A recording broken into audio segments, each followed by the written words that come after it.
Jacob Corey a lot, I imagine he knows the ad nauseum matchup fairly well. Yes. Although, I mean, in game one at least, it doesn't feel like there's a lot of play between these two decks, right? Right. There's pretty much the interaction between these two decks is going to be the handshake and a couple of discard spells. Yep. And it appears that John's on a mulligan this game, and so looking at his 6. Not real enthused about it. Elves is a combo deck that, you know, I deem it a combo deck. I count in that category. I would argue that it mulligans a lot worse than many of the other combo decks because it requires a saturation of you know, glimpse plus creatures plus mana to be able to do its thing. Exactly. And when your combo card is glimpse, and you typically don't want to just have the one creature to try to go off with it, you want to have 2 in hand to try to start going off. Right. Plus the 2 lands. That's a lot of cards. The engine's very powerful and it's very tough to stop once it gets going, but yes. To get it going, it's a lot like a diesel engine. You need to put a lot of gas in it first. Right. So James going to lead off with a Volcanic and a Ponder. John on a 5-card hand starts off with Llanowar Elves off a Forest. That's a nice Llanowar Elves. That one's. Does that live up to your Summer Mountains? Yeah. That's a nice one.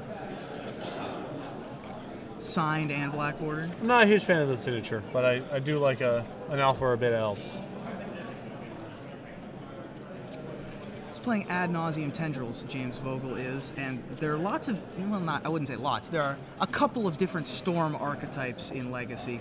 Ad nauseum tendrils being notable because it's the one that doesn't run silence effects. Yep. Used to be that ad nauseum tendrils was only blue-black. Now it splashes red for Burning Wish and a copy of Past in Flames. Yes. Plus a couple things out of the sideboard that he can, you know, theoretically get if he needs to.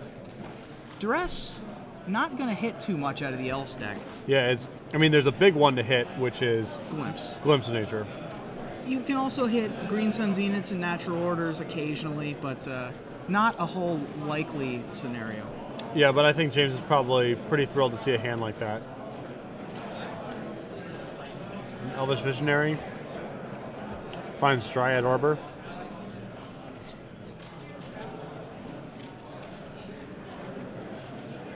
Gonna crack our Verdant Catacombs here for Bayou. Now, I've not played a ton of the Elves versus Tendrils match, but I imagine it favors the Tendrils deck? Certainly game 1, yes. Yeah, game 1. There's a lot better sideboard options for Elves, and a lot more ways to hit them, Gadok Teague being the most notable. Yeah. I would be stunned if John got another turn here. Yeah. All right, this is a bet. Yeah, once I've been here playing before. Artifacts, I think it's and just let them, you know, put on a show, I guess. We're going to show, what are we showing? Oh, nothing. Because we're going to crack our Lion's Eye Diamonds, maintaining priority, hitting the control button. Yeah, we are... to maintain priority. Yes, we are going to see some Infernal Tutor in response, Lion's Eye Diamond. If you're not familiar with this interaction, basically with Infernal Tutor on the stack, you crack both your Lion's Eye Diamonds, or however many you have. So you get the mana floating from Lion's Eye Diamond, and when the Infernal Tutor resolves, you'll be at Hellbent, so it's Demonic Tutor. Yeah. This interaction is a large part of the reason this deck is powerful. I think he's currently got 4 mana floating, is that right? He should have 1 floating, because he spent 2 on the Wish, right? Right, but he had 2 diamonds. Right, and... well, he has 1 or 2 floating. Right? Sure. Well, now he's spending 5, I guess. Yep. And he's got 19 life, so he's... yeah, he's got 1 mana. He's got a black floating right now.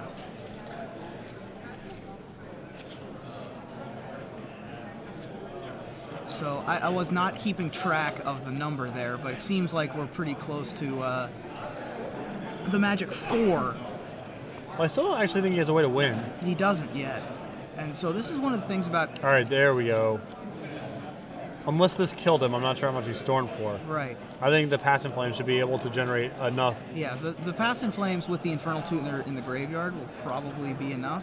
Although he's got no way to discard everything in his hand. Because he's got a couple lands. But he gets to flashback his cantrips too through this whole sequence, so. So Dark Ritual, now we have 3 mana floating. James sitting at 3.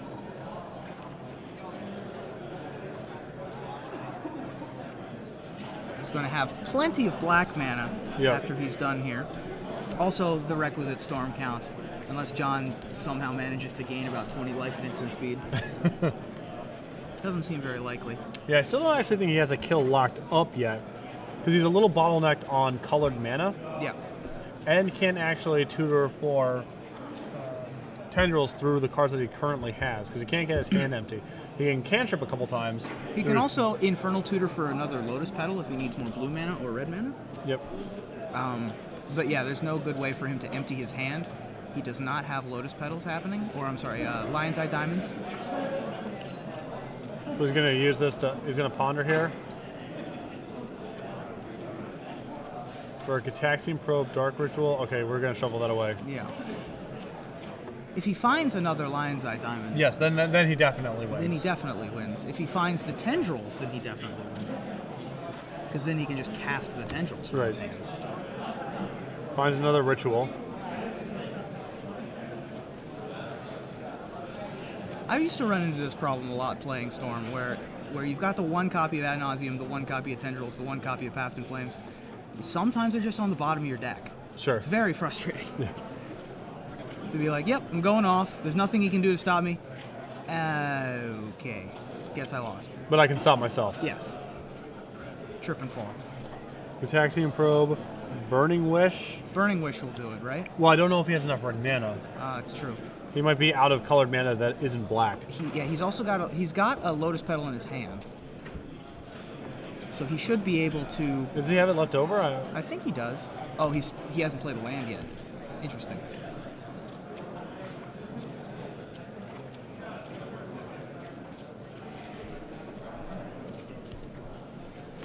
Okay, I assume we had to be able to kill from here now with all the mana he has floating. Yeah, I would bet that a single red was basically the log jam once he finds Burning Wish. Burning Wish for Tendrils of Agony. That's going to be enough storm, and that's the game. So slightly hairier than I would have anticipated there.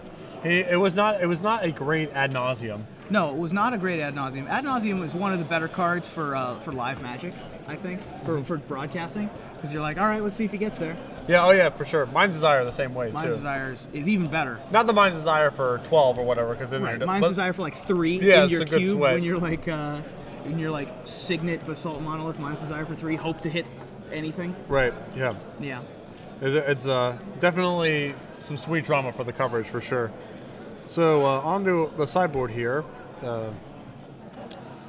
Actually, John has quite a bit for this matchup. He can bring in 4 copies of Cabal Therapy, and 2 copies of Mindbreak Trap, and a single copy of Gadok Teague, which you can find through either natural or Green Sun's units. So that's a lot. That's a lot of good cards. The extra Mindbreak Traps are actually. I'm not sure that they're quite. I mean, I don't remember them from Riley's list. And for Matt Nass's list last week. I don't think they were there. I don't remember them playing against Storm. They are specifically for this matchup. Yes. And so he expected to play against Storm once. That's why he's got 2 copies in there. Yep. And so that's a halfway decent card for this matchup. Over for James. A lot of his sideboard is devoted to the Burning Wish sideboard, so he's got Past in Flames, Tendrils of Agony, Diminishing Returns. He has 2 copies of Empty the Warrens in the sideboard. Is that so he can bring one in? Yeah, in case he gets surgical extracted or something like that? I would assume so. He has a copy of Massacre that he can wish for, which is a nice one if he has enough black mana, if he wants to start going off. Also, John's got a Savannah for his Gadok Teague, so it actually could. We could just wish for Massacre. Yeah, that's pretty good. He's also got Pyroclasm for more conventional killing of 2/2s. Massacre is way fancier. I mean, I'm a huge Massacre fan. And a Hull Breach. But the cards that we're actually looking to bring in are things like Chain of Vapor, which I imagine if we see Gadok Teague, that will start coming in. Although the hate cards, Mindbreak Trap and Cobble Therapy, those can't be returned without a Venser. I'm not a huge fan of Chain of Vapor, but I do like Abrupt Decay quite a bit, as it's a similar card, except it's actually a permanent answer to Gadok Teague as opposed to being temporary. I remember back in the day when I would sideboard Dark Confidants in my Storm deck. They weren't for this matchup specifically, but you know what? he doesn't have any way to get rid of it. Yes. So I could see those coming in, maybe, because we don't want to have duress in our deck. I mean, I guess the Elves deck does have plenty of powerful spells between Glimpse, Zenith, Natural Order, Mindbreak Trap now. Yeah, Mindbreak Trap, Cabal Therapy. I mean, yes, it is predominantly a creature deck, and again, of course, also has a single crop rotation. I mean, the deck is primarily a creature deck, certainly, but there are plenty of powerful spells, so I'm not 100% sure he wouldn't want to have. That's true. Some of his If all discard. John draws his creatures, we're still winning with the Storm deck. Right. So really, yeah, Galactic you're at that right. point is the only meaningful creature. Right. But, you know, I brought this up when I was talking with Cedric about an earlier matchup with Sneak and Show on camera. We're not ad nauseum, but it's the same concept. Because this deck is all engine, I don't really know how you can ever afford to bring in like Abrupt Decay and Dark Confidant and other stuff. Right. When you can't afford to shave any of this stuff out of the deck. That's true. It feels for the most part you want to be sideboarding 1 or 2 cards in all your he's matchups. got Chain of Vapors and Abrupt Decays. Yeah. 2 of each. That's probably all we're bringing. Right. Probably not bringing in the Dark Confidants because they're not specifically for this matchup. They're for, you know, the decks that have all the swords to Plowshares and like that kind of deck. Yeah. And once those swords get sided out, then you punish them with the Dark Confidant. Also decks with discard, which I guess Elves is now, sort of, because it has the Cabal Therapies. Yeah. I can go either way on Confidant here. Like the Elves deck actually can put your life total under some amount of duress. Yes. I mean, it can attack you. It's actually sort of the backup plan of the deck is just to play Attack you with 5 1/1s and a couple of 2/2s. Yeah. Which in Legacy is good enough. Grizzly Bears is one of the bigger creatures on the board. Often it is, yeah. Which is why Tarmogoyf is such a house, because a 4/5 is by far the biggest thing on the board. One of the more humiliating matches I watched during the Invitational was an Elves player just get locked by Deathrite Shaman because it was a 1/2. You had to see a 1/1s that couldn't attack. Yeah. It's a little bit unrealistic that card has 2 toughness. Yeah. Among other things. Yeah. Among other things, but the fact that it can hold off a Goblin Lackey is pretty ridiculous. Yeah. So now it's James's turn to mulligan to 5. Is he going down to 5? Yep. Wow. Storm, though, unlike Elves, I think it's an okay mulligan to 5 deck, yeah. Yeah, it has a lot of Brainstorms and Ponders. It also has the Ad Nauseam is for the Windmill. Yep.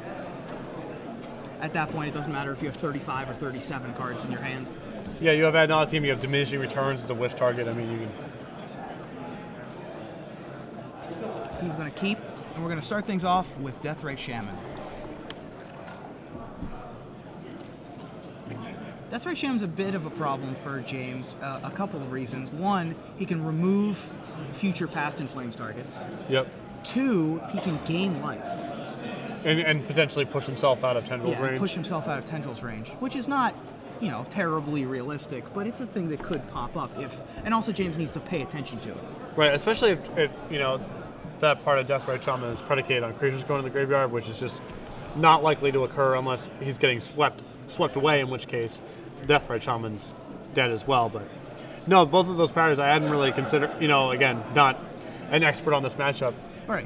But I had not considered that Deathrite Shaman has the potential to push you out of... Yeah, if a couple of things die, you know, go up to 24, that might be relevant. And John is flashing a blue card in his hand, which means almost certainly he has access to Mindbreak Trap. And he did bring in his Confidants. He did bring in Dark Confidants. Interesting.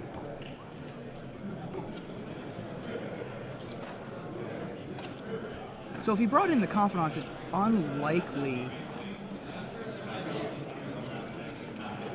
Yeah, never mind. I had a thought, but then I decided that it's. I think that he still probably just kept the duresses in. Sure. It's possible that there was just too much to cut, and that they aren't in there anymore, and we haven't seen them yet. So I don't know, but I think that he would have brought in the chains and the Abrupt Decays expecting certain types of hate from the Elf deck, since it has Green Sun Zenith. Sure. Yeah. As you know, sideboard slots, you know, 2 through 5. Yeah, you have access to a lot of bullets. It seems unlikely that he would have taken out 7 cards. Yeah, I just don't even know how you would make the room, right? Yeah. I mean, I guess Therapy, Duress are your flex slots. So now we're going to Green Sun for 2. And this is going to be a Kithkin Advisor, almost certainly. Yeah. There he is. Gadok Teague.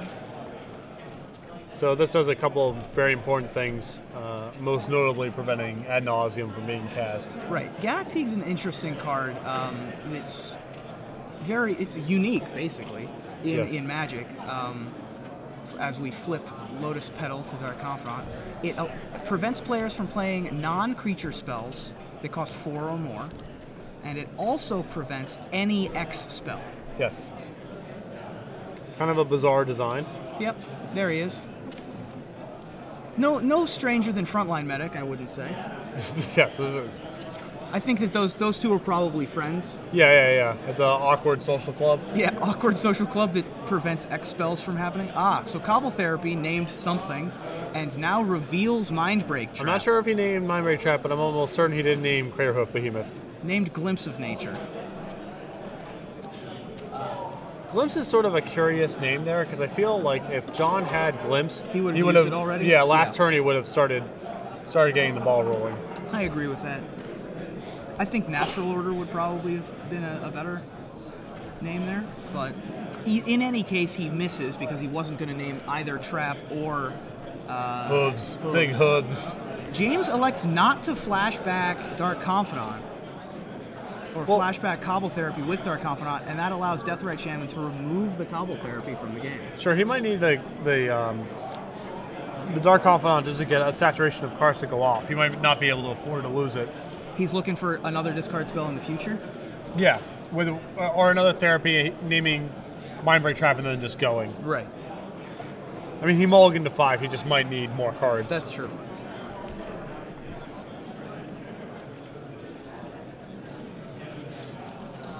So, are we just going to go Craterhoof Behemoth attack you? I think we're just going to cast Craterhoof Behemoth here.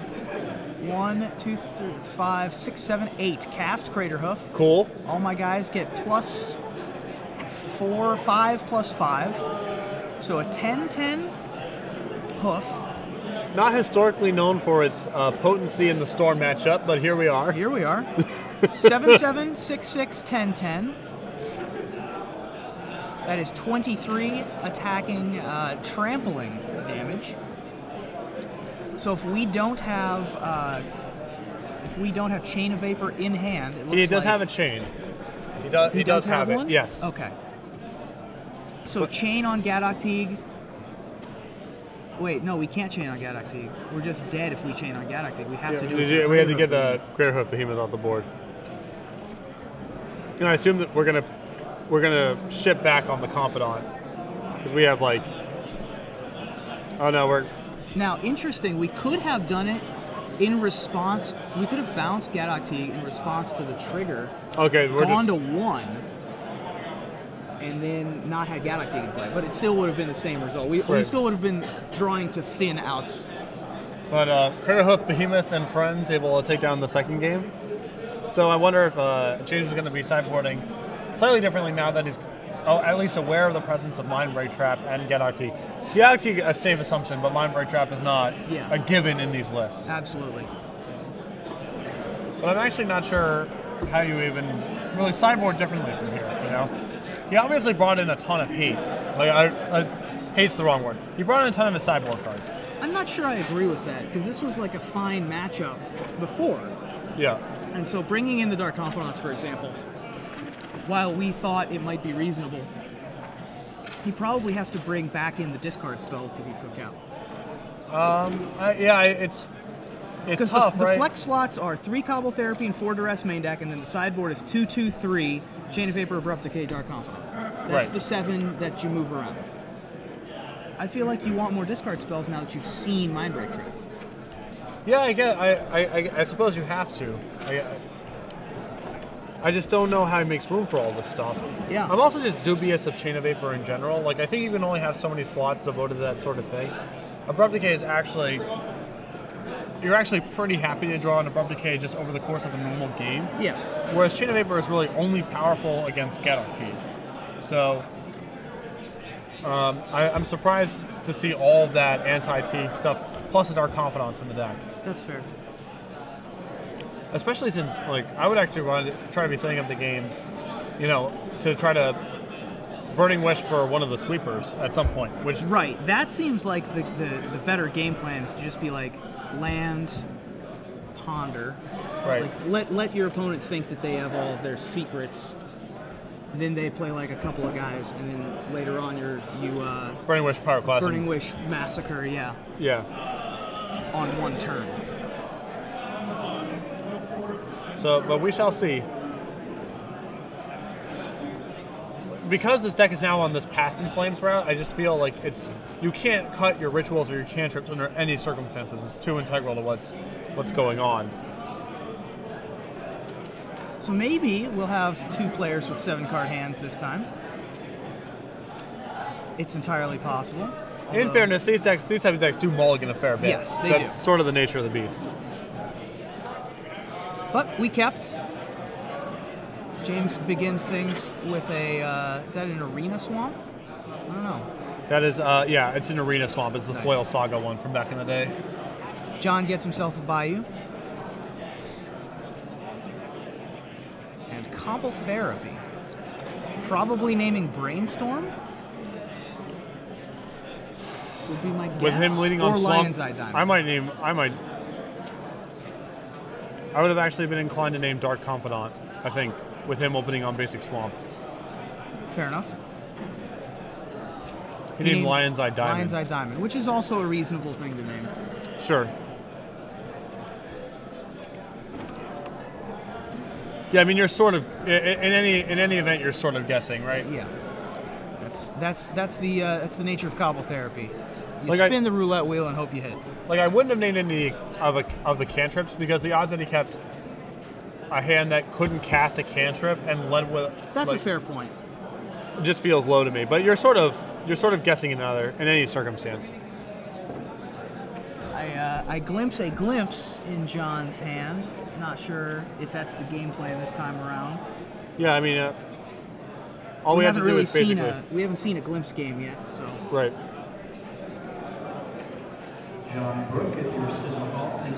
Briefly considers getting the Savannah and then decides against and just gets Dryad Arbor. Yeah. I think we're just gonna try to set up a big glimpse for next turn. Maybe we cast a 1-drop. Who knows? And then we've probably got Cradle in hand. Or flashing back to Therapy here. Ah, Assuming we're gonna name Dark Ritual since there's 2 copies in the hand. Cobble Ritual is the one that has Oh, two sorry, Cobble copies. Ritual is the one with 2 copies. So, looking at Chain of Vapor, Abrupt Decay, Dark Ritual, and this is what I'm talking about with like bringing in all these sideboard cards. Is like he just has Now his a hand's bunch just of full of that. Dark Rituals and removal spells. It's like not a winning recipe. He drew a Ponder. John did not play a creature that turn. Well, it's not really worth casting any of his creatures unless it's Llanowar Elves or Finhorn Elves. Right. Is it He would much rather cast 20 creatures in the same turn. correct?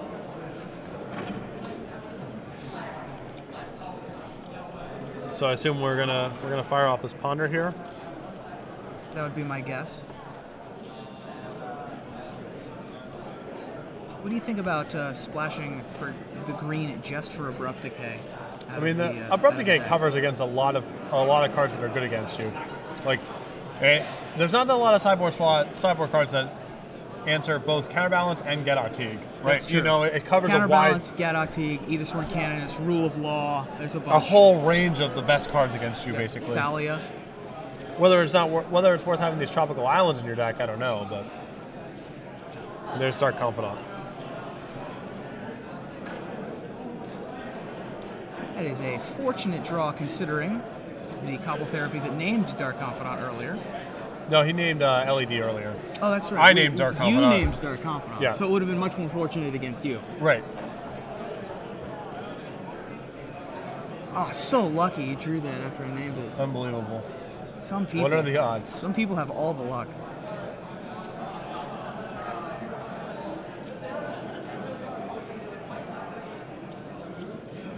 And gets a Savannah. So this is gonna probably just cast Gadoktig here, I guess, Seems fine. because I saw it in his hand. So no reason to let it linger. I mean, the only issue is, of course, you're allowing him to just curve into his Abrupt Decay. Like Yeah. he gets to draw with Dark Confidant, Abrupt Decay, your guys say go. But John might be happy to have that exchange happen if it means that he gets to just untap and start going with glimpse. Although he doesn't have much of a setup, I would be surprised if he was able to do too much damage. And this is also going to snag the glimpse that we just saw. I see Heritage Druid, glimpse, Mindbreak Trap, and Wall Therapy. Is that right? No, that's Green Sun Zenith. It says search. Oh, search. Okay. So yeah. Yep. So we're going to snag the Green Sun Zenith. That's a pretty bad sign for John if he didn't take either glimpse or Mindbreak Trap. Yeah, this is an interesting, interesting world we're living in. If we're John, where he sees your Mindbreak Trap and your glimpse, he sees your best sideboard card and your best engine card and just doesn't care. Yeah. So yeah, this was why that Teague play was maybe it was probably the best use of his resources, but it wasn't very good for John as James has got to curve into the spell that he kind of wanted to cast anyway. Right. No. There you go. Some people. Yeah. Some people have all the luck. Now John only has the one copy of Gaddock Teague, so he's Teagueless, right? Yes. He doesn't have any main deck. He does not. All right. So you can go Priest of Titania here, and then maybe start going next turn. Sure. Elvish Visionary, another option. And he gets Elvish Visionary. So we get Visionary. I don't know. I think I might have gotten Priest there. Gotten a little greedy. Well, it depends how much of a hand he has. Yes. I mean, he doesn't have that much to go off with, so Visionary getting him a card here, plus his draw step might actually give him the density of cards he needs to go off next turn. And he just drew Nettle Sentinel, so next turn could actually be quite good. Yes. So he has Nettle Sentinel Heritage Druid now, which is a nice little twofer. He also has red mana from his draw step if he so chooses. Does not have 2 red mana, so he can't Burning Wish for Pyroclasm. But he can Burning Wish for Massacre. Yes. And cast it for freebies. That's right. Because that's Savannah. Just drew a Burning Wish. No secrets anymore. I mean, we could Dark Ritual, Burning Wish for Massacre, I guess. But that seems quite poor. Poor here. Although it does stop John from going off next turn. Well, it's no guarantee John can actually fully go off next turn, but... Right, but he's going to have his own draw step plus 2 glimpse creatures. Yeah. So... oh yeah, it's a big sweat. I mean, it's a huge risk right now.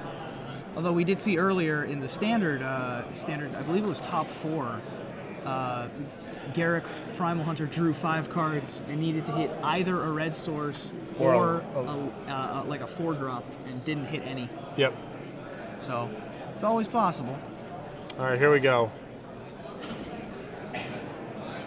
Glimpse of Nature. Well, I guess we couldn't have even Burning Wish for Mindbreak Trap last turn, even if we wanted to, because you could have just Mindbreak Trapped it. Sure.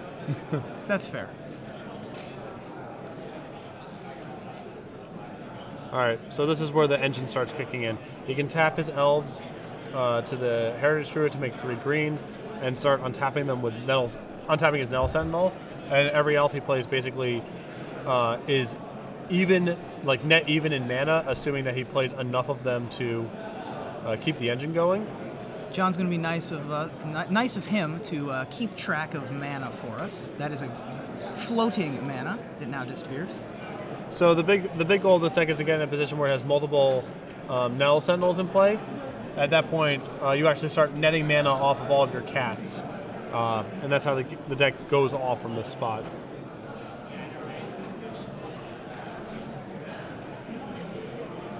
So he is just for cycling. those of you that have not seen elves go off before, boy, you're in for a treat. I love this deck. It's going to put a lot of cards in play. It's so unassuming. Like when it first, my first real exposure to combo elves was Pro Tour Berlin. Yep. I don't know if that was when it really was invented or not, but that's when combo and elves were first put in the same sentence together. Up until that point, it was just like another type of weird beatdown, right, mid-rangey strategy. And you're seeing John return his Elvish Visionary to his hand with his Symbiote Yes, that's why the symbiote's upside down, because it doesn't tap, but it can only be used once, and so that's just to signify that it has been used that turn.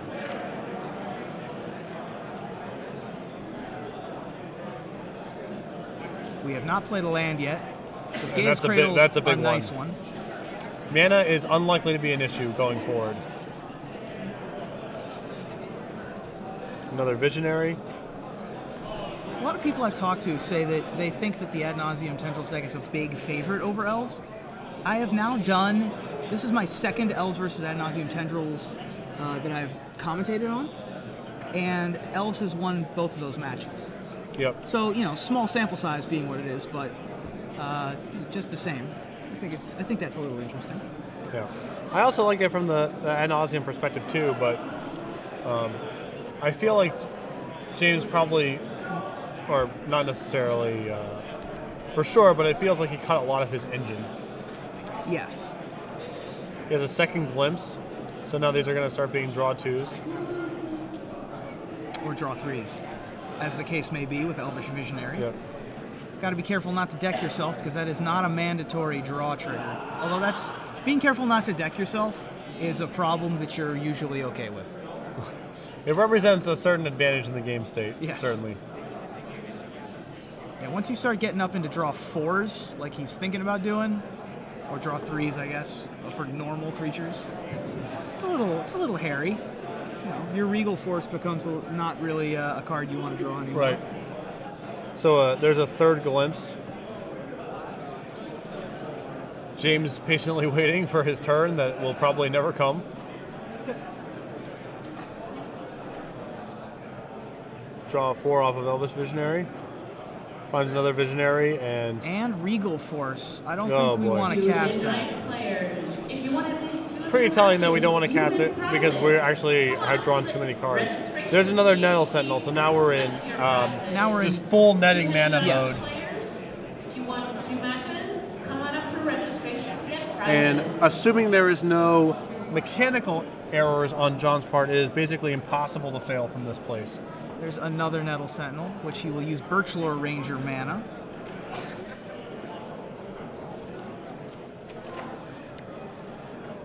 I wonder if he kept track of which creatures can attack this turn.